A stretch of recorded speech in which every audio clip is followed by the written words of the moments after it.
नमस्कार दोस्तों, मैं डॉक्टर अरूप मेरे यूट्यूब चैनल हेल्थ फ्रेंड में एक बार फिर से आप सभी का हार्दिक स्वागत करता हूं। आज मैं एक्सेसिव स्वेटिंग, अत्यधिक पसीने आने के ऊपर एक इन्फॉर्मेटिव वीडियो शेयर करने जा रहा हूं। इससे पहले कि ये वीडियो स्टार्ट करूं, अगर आपने मेरा चैनल अभी तक सब्सक्राइब नहीं किया है तो कृपया इसे सब्सक्राइब करें, और अगर मेरा वीडियो आपको अच्छा लगता है तो इसे ज़्यादा से ज़्यादा लाइक एंड शेयर करना ना भूलें।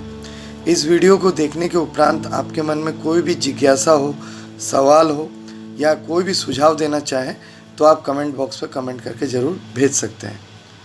एक्सेसिव स्वेटिंग, अत्यधिक पसीना आना, जिसे मेडिकल टर्म में हाइपरहाइड्रोसिस के नाम से जाना जाता है। ये काफ़ी सारे लोगों को ये परेशानी सामने आता है, जिसमें क्या होता है कि चेहरे पर या आर्म पिट्स में, बगल में या शरीर के प्राइवेट पार्ट्स में या पूरे शरीर में भी अत्यधिक मात्रा में पसीने का आना ही हाइपरहाइड्रोसिस के नाम से जाना जाता है। कई बार ये पसीना इतना डिस्टर्बिंग होता है, अत्यधिक स्वेटिंग आने की वजह से कई बार काफ़ी हद तक जो है किसी भी इंसान को अगर इस तरीके के लक्षण हैं, बहुत ज़्यादा पसीना आ जा रहा है, तो इससे क्या है, अगले इंसान के सामने कई बार उसकी पर्सनालिटी के डाउन होने की भी एक टेंडेंसी बनी रहती है। और ज़्यादा पसीना आने पर कई बार क्या है, डिहाइड्रेशन का भी टेंडेंसी होता है। उसको स्वेटिंग ज़्यादा आने की वजह से क्या है, बॉडी से स्मेल भी आने की एक संभावना बनी रहती है। और कई बार ऐसा होता है कि पसीना पोंछते पोंछते रुमाल या कोई भी टॉवल जो है वो बराबर गीला ही हो जाता है, इतना पसीना आता रहता है। तो हाइपरहाइड्रोसिस के लक्षण जो है आमतौर पे बहुत सारे लोगों को फेस करना पड़ता है, और इसके प्राइमरी स्टेज पे कोई आवश्यकता नहीं है ट्रीटमेंट की, लेकिन इसके सेकेंडरी स्टेज में कई बार आपको चिकित्सक के परामर्श लेने पड़ते हैं। हाइपरहाइड्रोसिस को बढ़ावा देने के कुछ कारण ऐसे हैं जिस पे आप गौर करना ज़रूरी है।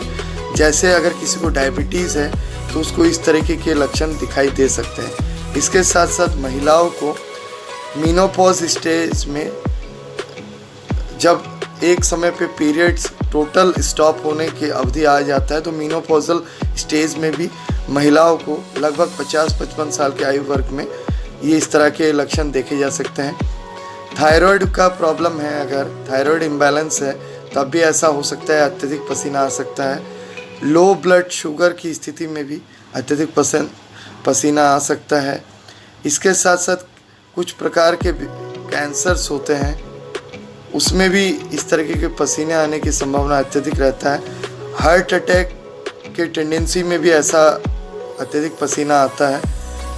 कई बार नर्वस सिस्टम डिसऑर्डर रहता है, स्नायु तंत्र में कई तरह की विकृति हो जाती है, इसके वजह से भी होता है। और कई बार कुछ इन्फेक्शंस के वजह से, संक्रमण के वजह से भी ऐसा हो सकता है।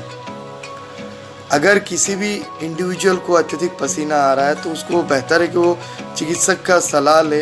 हो सकता है कि उसका ब्लड शुगर लेवल लो हो गया हो या कुछ अन्य इन्फेक्शंस उसको बन रहे हो, तो उसका उचित इलाज लेने पर इस तरह के लक्षण अत्यधिक पसीने आने से वो ठीक हो सकता है। इसके अलावा कुछ प्रिवेंटिव टिप्स में आप, जैसे एंटी पर्स्पिरेंट्स आते हैं, पसीने को रोकने के लिए कई तरह के डिओज आते हैं, उसको आप यूज़ कर सकते हैं।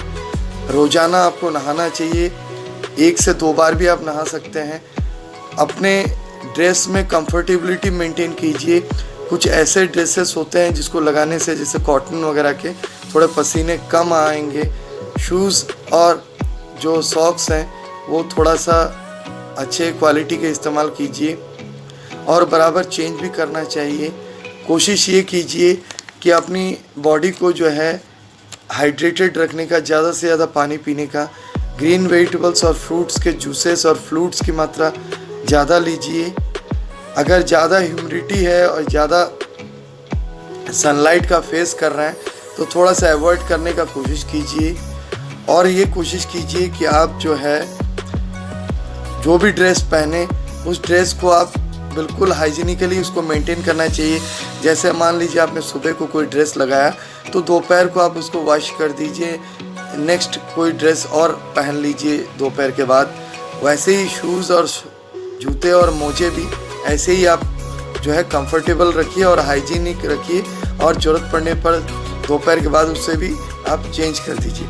अगर आप इस तरीके के पार्टिकुलर स्टेप्स को लेंगे तो शरीर के विभिन्न हिस्सों में जो अतिरिक्त पसीना आता है वो टेंडेंसी आपका ख़त्म हो जाएगा, और आप चिकित्सक के सलाह के अनुसार आपकी जो भी इन्फेक्शंस है या थायराइड का इशू है या किसी भी प्रकार का प्रॉब्लम है या neuro related nerve related problem है तो उसका उचित निदान कर लेंगे तो आप इससे स्थायी रूप से छुटकारा पा सकते हैं। तो मैं उम्मीद करता हूँ हाइपर हाइड्रोसिस, जिसे एक्सेसिव स्वेटिंग या अत्यधिक पसीने आने वाली बीमारी कहा जाता है, इससे आप बच सकेंगे और मेरी दी गई जानकारी को और अधिक लोगों के बीच में शेयर करेंगे।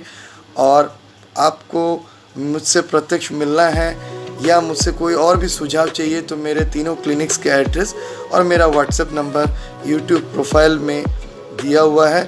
मेरा चैनल हेल्थ फ्रेंड, इसे आप ज़्यादा से ज़्यादा लाइक एंड शेयर करना ना भूलें और ज़्यादा से ज़्यादा शेयर ज़रूर कीजिए। धन्यवाद, नमस्कार, जय Hind, have a nice day.